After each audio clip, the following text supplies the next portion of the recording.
دو تولے سونے پر قربانی۔ ایک خاتون نے پوچھا ہے کہ اگر کسی کے پاس 2 تولے سونا اور کچھ نقدی ہو تو کیا اس پر قربانی کے دنوں میں قربانی واجب ہوگی جبکہ اس کے پاس قربانی کے پیسے نہ ہوں؟ قربانی کے نصاب میں یہ ہے کہ 52.5 تولہ چاندی۔ آج کل سونا چونکہ بہت مہنگا ہو گیا ہے تو سونے کے ساتھ اگر آپ کے پاس 1 روپیہ بھی ہے تو پھر سونے کا نصاب نہیں ہوتا بلکہ پھر 52.5 تولہ چاندی کا نصاب اصل بن جاتا ہے۔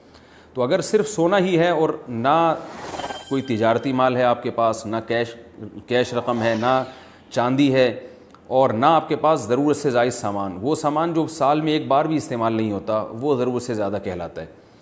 تو ایسی صورت میں تو 2 تولے پر قربانی واجب نہیں ہوگی۔ لیکن ایسا ہوتا نہیں ہے، جس کے پاس 2 تولے سونا ہوتا ہے تو قربانی کے دنوں میں کچھ پیسے تو ہوتے ہی ہیں اس کے پاس، تو اس لیے اس پر قربانی واجب ہوگی، کیونکہ 2 تولے سونے کی قیمت تو بہت زیادہ آج کل ہوتی ہے۔ یہ کہنا کہ جب کہ اس کے پاس قربانی کے پیسے ہی نہیں ہیں تو بھائی یہ سونا ہے تو یہ پیسے ہیں نا، وہ میں اکثر ایک واقعہ سناتا ہوں۔ ایک خاتون کے پاس بہت سونا تھا تو ان کی بیٹی کی شادی تھی، تو وہ کسی سے ادھار مانگنے گئیں کہ میری بچی کی شادی ہو رہی ہے، لوگوں میرے ساتھ تعاون کرو، تو کسی نے ان کو سمجھایا کہ آپ کے پاس تو اتنا سونا پڑا ہوا ہے، تو وہ کہنے لگی وہ آڑے وقت کے لیے رکھا ہوا ہے ہم نے۔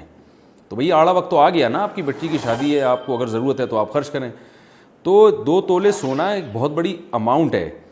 تو آپ یہ کہیں کہ میرے پاس قربانی کے پیسے نہیں ہیں، یہ سونا ہی تو اصل پیسے ہیں، اصل تو کرنسی ہے ہی سونا اور چاندی، تو اس لیے آپ پر قربانی واجب ہے۔ ہاں آپ کے اوپر اگر قرضہ ہے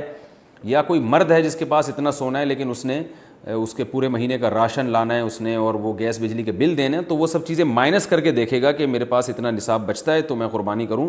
ورنہ اس پر قربانی واجب نہیں ہے۔ اور قربانی کے لیے ضروری نہیں ہے کہ آپ کوئی مہنگا جانور ہی لیں، آپ کس